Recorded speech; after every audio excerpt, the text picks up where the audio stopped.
They crossed every line. They lied, manipulated you, humiliated you.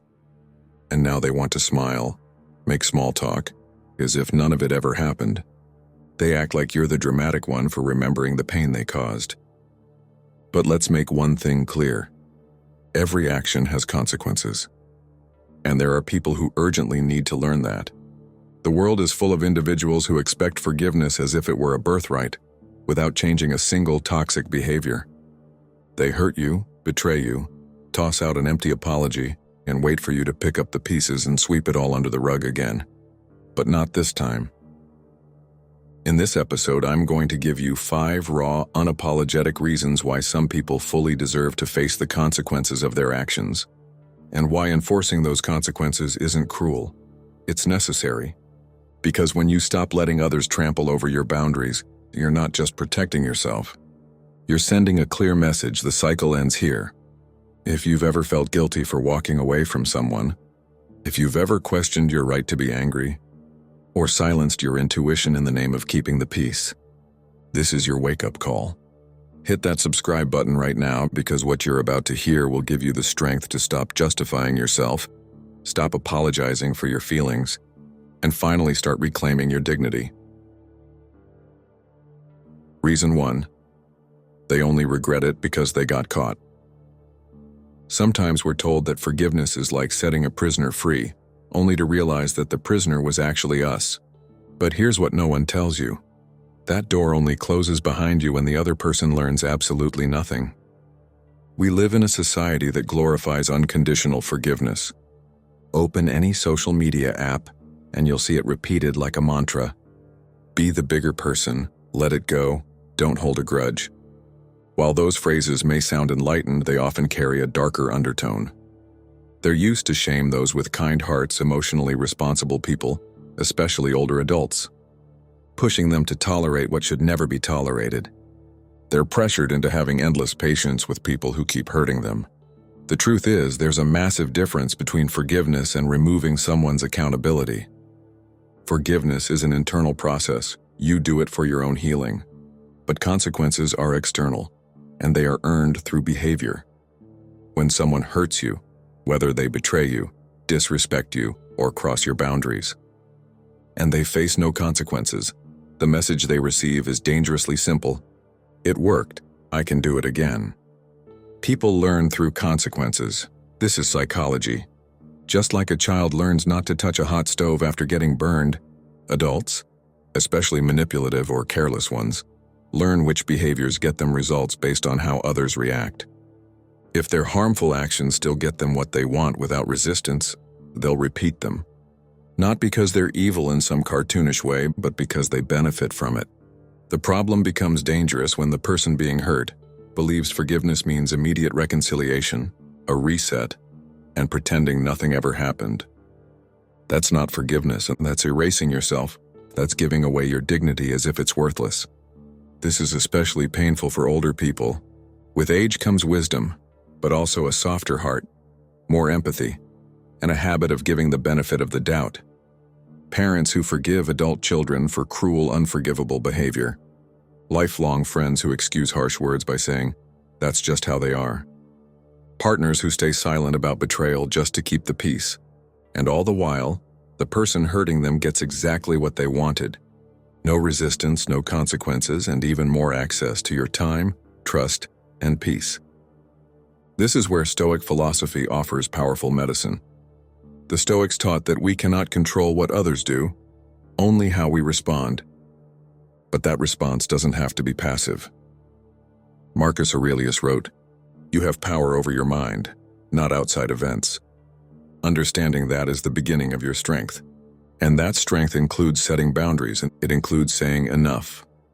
Not for revenge, but out of respect for yourself. Forgiving someone internally is a noble act. But allowing that person to remain in your life without consequences is betraying yourself.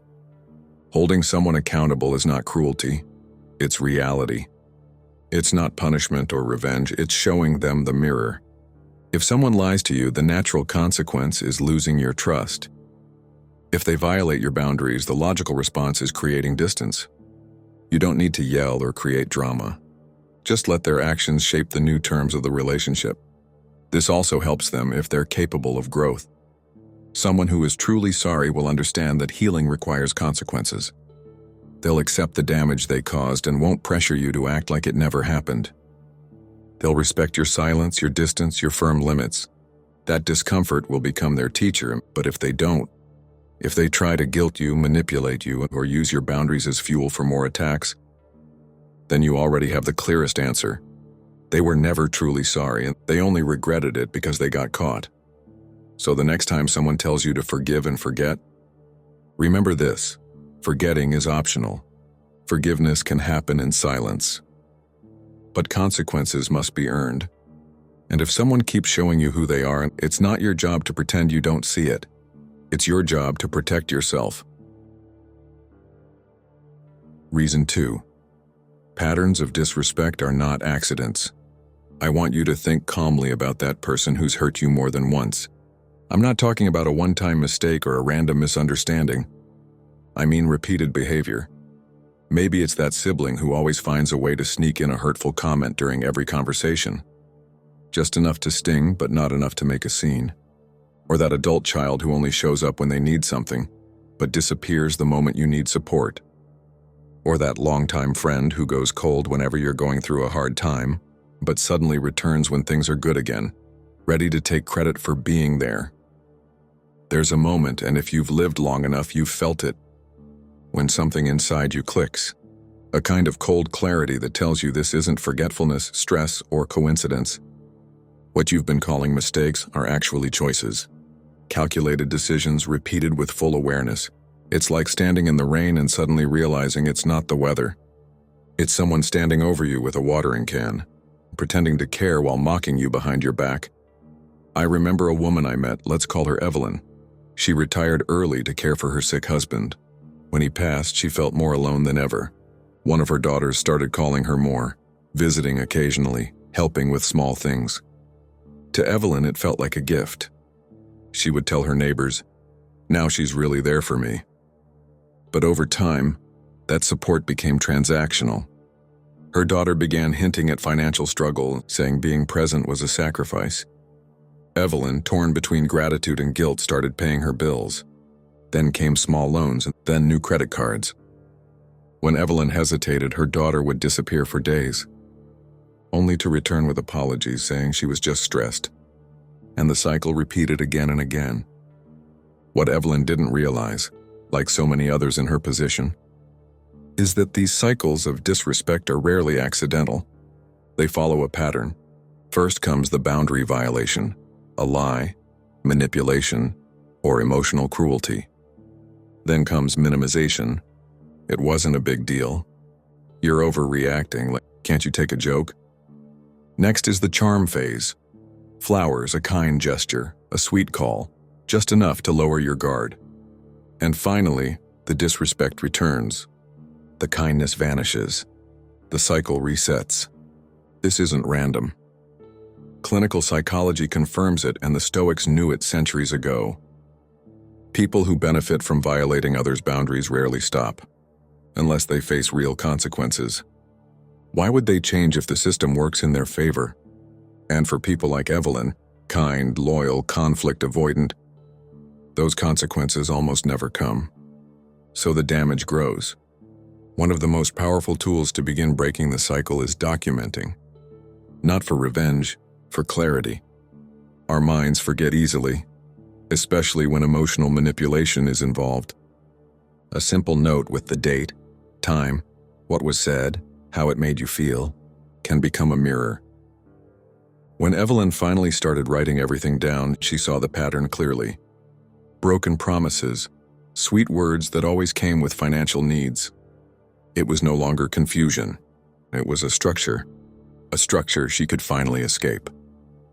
But even more important than documenting is relearning to trust yourself. That quiet voice inside. The one that knots your stomach, that leaves you unsettled after certain conversations, that drains you emotionally after some visits. That voice is ancient.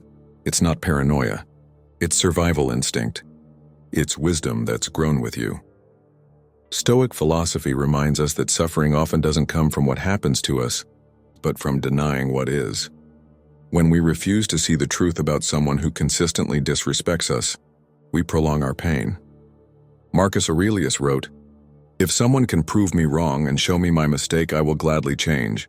I seek the truth which has never harmed anyone." But your job isn't to change others. Your job is to accept the truth and act accordingly.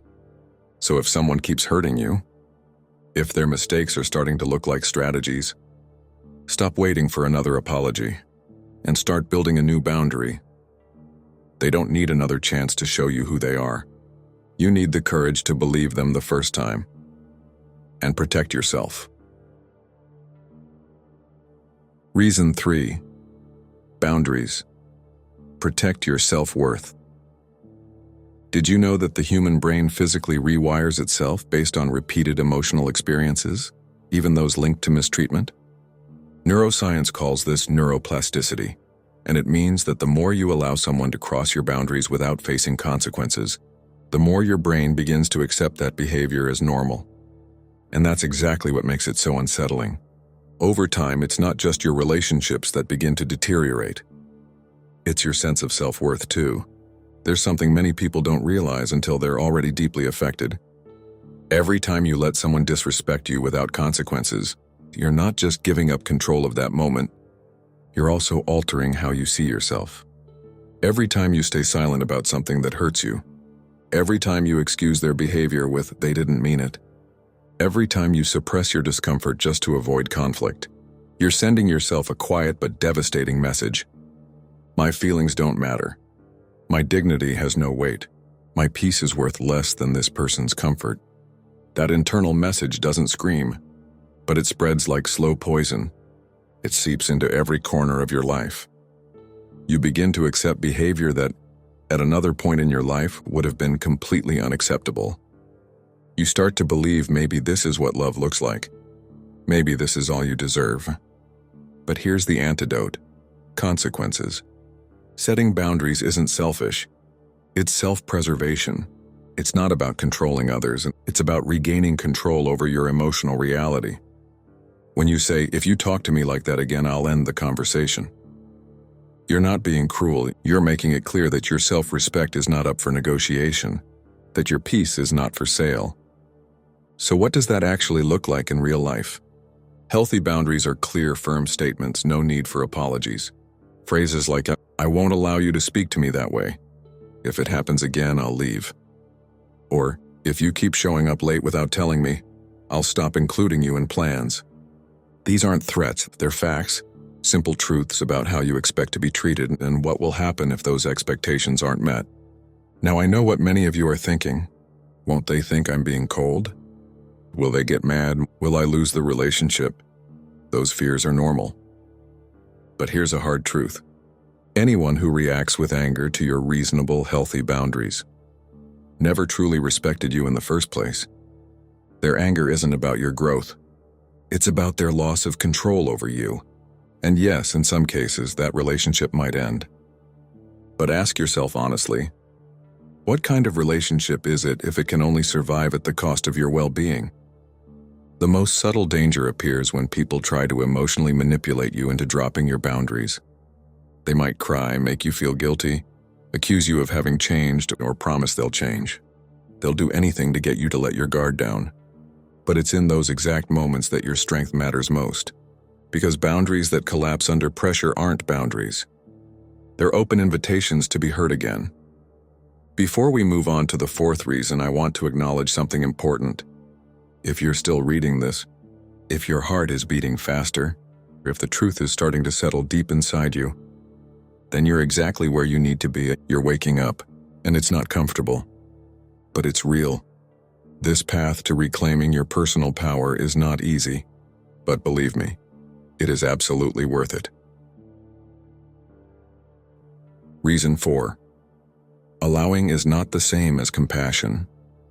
What you allow gets repeated. This simple truth should be written on every mirror, especially for those who confuse allowing with loving. It's one of the hardest truths we have to face. Sometimes the pain we feel in a relationship doesn't come solely from the other person. It comes from what we continue to tolerate again and again. Let's open something uncomfortable but necessary. There's a destructive cycle many people are trapped in, and it's called emotional permissiveness. What makes it so dangerous isn't just the damage it causes you, but the effect it has on the other person. You think you're helping. You tell yourself you're doing it out of love. But in reality, what you're doing is protecting that person from the natural consequences of their choices. And when someone is protected from facing consequences, they don't evolve. They just repeat. Imagine this. Someone you love is slowly poisoning themselves every day, but instead of pointing it out, you quietly clean up the mess, hide the symptoms, and hope they'll magically get better. You're not helping them heal. You're making it easier for them to continue. That's exactly what emotional permissiveness is. A mix of misdirected love and avoidance. A form of empathy that becomes escapism. Here's a brutal truth. When someone hurts you and you forgive them without any real change, what you're giving them isn't accountability. You're giving them relief. And that relief becomes silent permission to keep hurting you. The pattern sets in quickly: boundary crossed, apology offered, forgiveness granted, and back to the beginning. You both fall into a dysfunctional rhythm where your hope becomes the very trap that holds you. You hope they'll change and you hope they'll understand, but without consequences, that hope becomes powerless. The tragic part is that most permissive people aren't weak. In fact, they're often the strongest in the room, the ones who endure the most, who carry it all. But resilience without boundaries turns into self-erasure. You keep justifying, you keep excusing, you keep denying your own needs just to protect the other person's potential. But potential without accountability means nothing. What if I told you that setting consequences is one of the most loving things you can do for someone? Holding someone accountable isn't punishment. It's a mirror. It's the only tool that can stop them long enough to ask, what am I really doing? True compassion isn't about shielding someone from the truth. It's about giving them the opportunity to face it and grow from it. And no, this isn't about revenge. Consequences aren't punishments, and punishment comes from pain. From the desire to make someone feel what you felt. Consequences are neutral. They are simply the logical result of a choice. If someone lies, you stop believing them. If they don't respect your time, you stop prioritizing them. If they cross your boundaries repeatedly, you remove access. Not out of cruelty, but out of clarity. The most powerful shift you can make when setting consequences is this. Remove the emotion. Instead of yelling, "You're so selfish, I'm done with you." Say, "When this happens, I feel disrespected, and if it continues, I can't stay in this dynamic." One statement blames the person. The other reveals the impact of their behavior. One provokes conflict. The other creates space for change, if they choose to step into it. That's real love. It's not softness. It's not overextending yourself for others. It's not sentimentality. It's clear boundaries. It's emotional honesty. It's standing in front of someone and saying, "I care about you, but I care about myself too. And if I have to choose between protecting your comfort or my peace, and I choose to protect myself." And if they get angry, try to guilt you, cry, accuse you, or promise that they'll change just one more time, that is not your cue to give in. That is the sign your boundary is working. Because people who need control will always panic when they lose it. So ask yourself this. If that person never changes, what do you need to do to be at peace? The answer that rises from that question, that is your truth. Let it guide you. Because allowing is not kindness.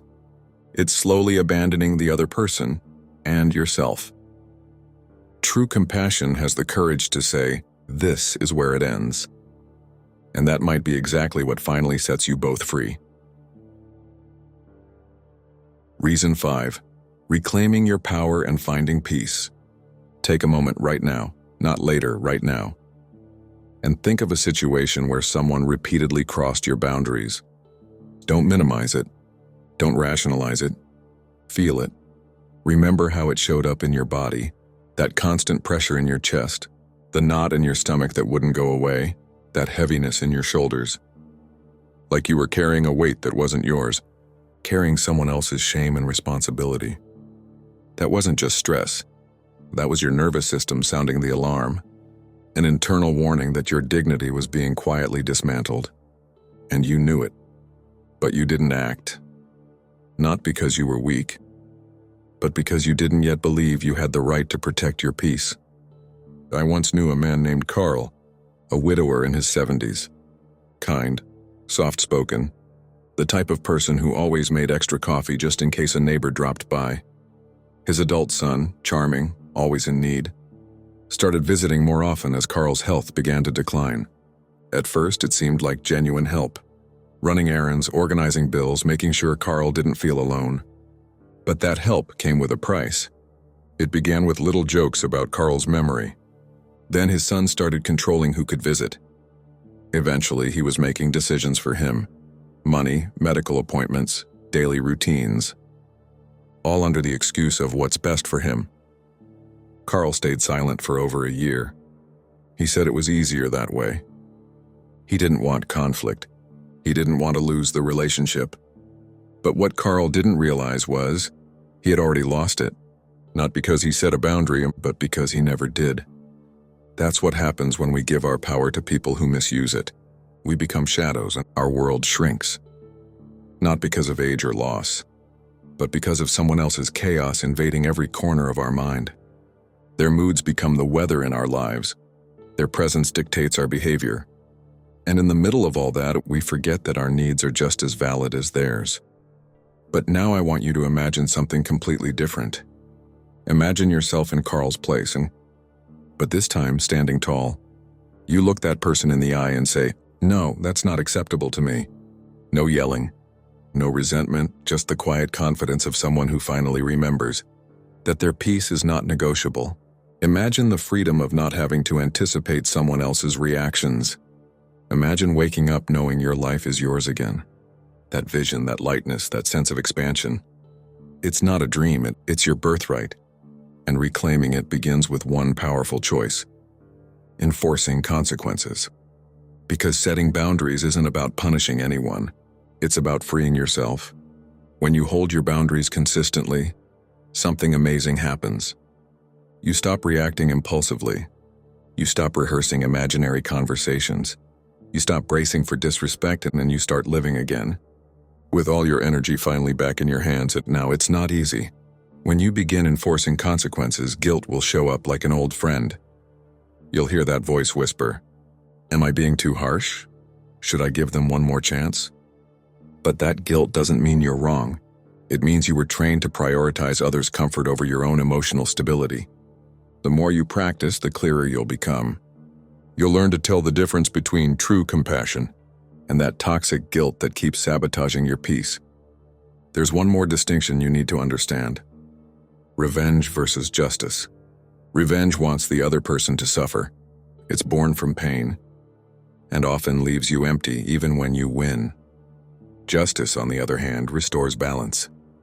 It says, "This is hurting me and I'm no longer going to participate in it." Justice heals.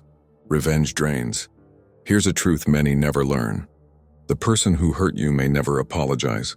They might never take responsibility. They might move on, indifferent or even defiant. But their growth is not your responsibility. Your only obligation is to protect your peace, honor your truth, and make decisions that serve your highest good, regardless of whether they change or not. Ask yourself the most powerful question of all. If this person or situation never changes, what do I need to do to be at peace? The answer that rises within you. That is your truth, and let it guide you. This path won't be perfect. You'll have moments of doubt. You might slip into old habits, and that's okay. Every time you reaffirm a boundary, you reinforce your integrity. Every time you enforce a consequence, you rebuild your trust with yourself. And that is what matters most. Let's be clear about one thing. Mercy is for those who are truly remorseful, not for those who treat your boundaries like a recurring joke. We've walked through 5 raw, hard truths about why some people do deserve to face the consequences of their actions. From the myth of endless forgiveness to the repeated patterns of disrespect, to the slow erosion of your self-worth through emotional permissiveness. All of this brings us to one final truth. You deserve peace more than they deserve another chance. Anyone who expects your forgiveness over and over again without showing real change isn't sorry. They're just used to getting what they want. And anyone who keeps crossing your boundaries is showing you exactly who they are. Believe them. Don't wait for an apology wrapped in manipulation. Don't wait until you're so emotionally numb you no longer know how to react.